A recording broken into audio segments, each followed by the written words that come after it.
Hello and welcome to our 7-8 minutes of weekly Torah talk. With us today, Ayelet Pearl, and an interesting Parshat Pinchas. So hello Ayelet, and thank you for joining us. Thank you for having me. In this week's Parsha, as I said, Parshat Pinchas, we begin with this person, Pinchas, being rewarded for an act of killing the Israelite and his Midianite paramour in the previous Parsha last week. A census is then conducted, and God tells Moses how to divide the land between the tribes and the people of Israel. Moshe names Joshua as his successor, and the Parsha ends with a detailed list of daily offerings and of offerings brought on different holidays. The second pasuk of the Parsha says, פנחס בן אלעזר בן אהרון הכהן השיב את חמתי מעל בני ישראל בקנאו את קנאתי בתוכם ולא כיליתי את בני ישראל בקנאתי. Pinchas, the son of Elazar, the son of Aaron the Kohen, has turned my anger away from the children of Israel by his zealousy, avenging me among them, so that I did not destroy the children of Israel because of my zeal. So, do you like this person, Pinchas? Do you find him endearing in any way? No, I don't. And it's hard to think through this one. So as you mentioned, the story starts a little earlier, actually, before this parasha, with what actually happens. So you have these Midianite women who are, according to the text, seducing these men, not just for fun, but for the sake of worshiping Baal Peor, who was not Adonai, who was not our God.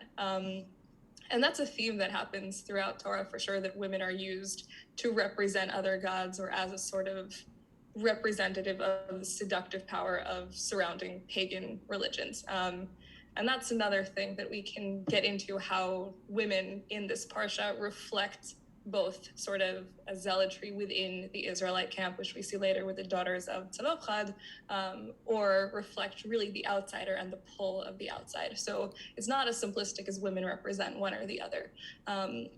But what Pinchas is doing is not just an attack, obviously, on this one person or on this woman, but it's a bigger fight between the worship of the Israelite one God and the pagan influences of the lands that they're going through. So we also see earlier, as the Israelites are going through the desert, there's many lands that they're trying to go through, and people say yes and people say no, and there's a lot of back and forth on where they're allowed to be, and some kind of fighting between the places that let them go and the places that don't, and then when they have war, and then when God says, I'll help you.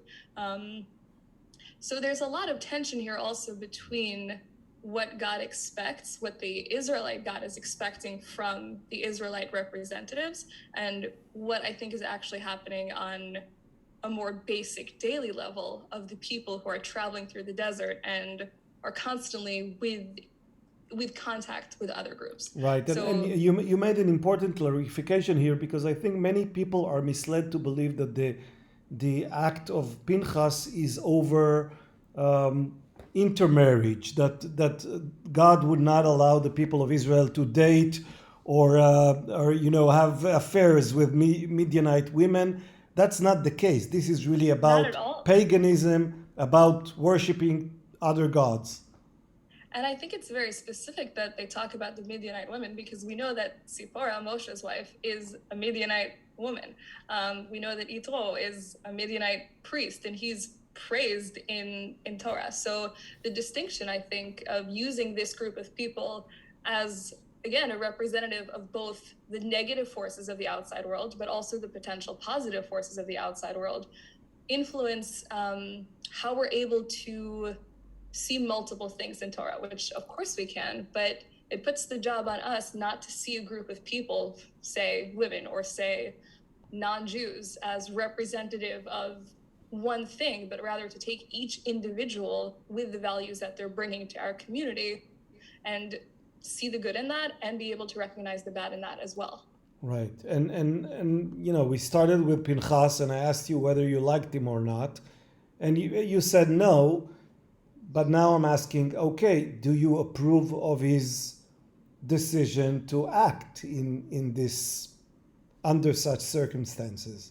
Right. So one way that his actions are justified is that God, the Israelite God, came and punished these men and these women with a plague. And Pinchas's intervention of killing what he saw as sort of the leaders or the provocateurs of this issue stopped the plague. And that's the way that a lot of commentators justify his action as taking one life for the sake of many other lives. I think it's hard for us to see that today, because our actions obviously wouldn't be, well, this rabbi did something I don't like, this community leader did something I don't like, I guess I'll kill him. But understanding the difference between there is a individuals, huge philosophical debate whether you are demanded to kill one person to save 1,000, or whether you should just step aside and see the 1,000 people killed, but you will not act against this one person. Right. I don't think anyone has a good answer to that. But I think this also serves to distinguish the power between individuals who make bad decisions and leaders who make bad decisions. And I think there is an importance in holding leaders to a much higher standard. So when you have a leader who's consorting with foreign gods, after there's been a very concerted effort within the Israelite community and the Israelite camp to worship God, to try to minimize some of these foreign influences, and you have a leader who has a lot of power over the people taking on these other gods, I think that's when things can become a little more difficult. And even if I wouldn't do that action today, I do think the action is somewhat understandable in the context of what was going on and what the stakes were. I think the stakes are a little higher than just our initial reading of the text. Right, and we already said, there is approval from God. God blesses Pinchas and sees him as a great leader in the community. Can you compare this incident or this violent act to other such or similar incidents in the Torah?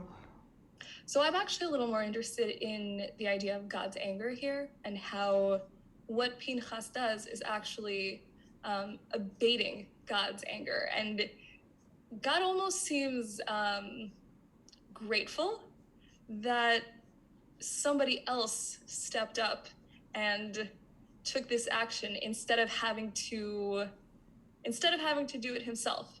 And there are examples throughout Torah where God has some complicated relationship to his own emotions, let's say, where God gets angry and then feels badly, or God gets upset and then sort of scales it back. And we see that. And I think there's some relationship here between what Pinchas is doing almost to placate God. Again, we're talking about God kind of came in and said, here's this plague because I'm really angry. And Pinchas is like, you know what, I'm just going to kill the two people who really are making this happen, and then you can leave the other people alone.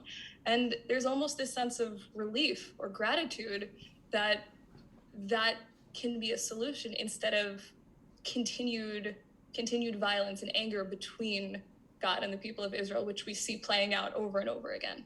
Right. There were other people in the Torah who also acted violently when they saw something that they thought was unjustified or horrible in other way.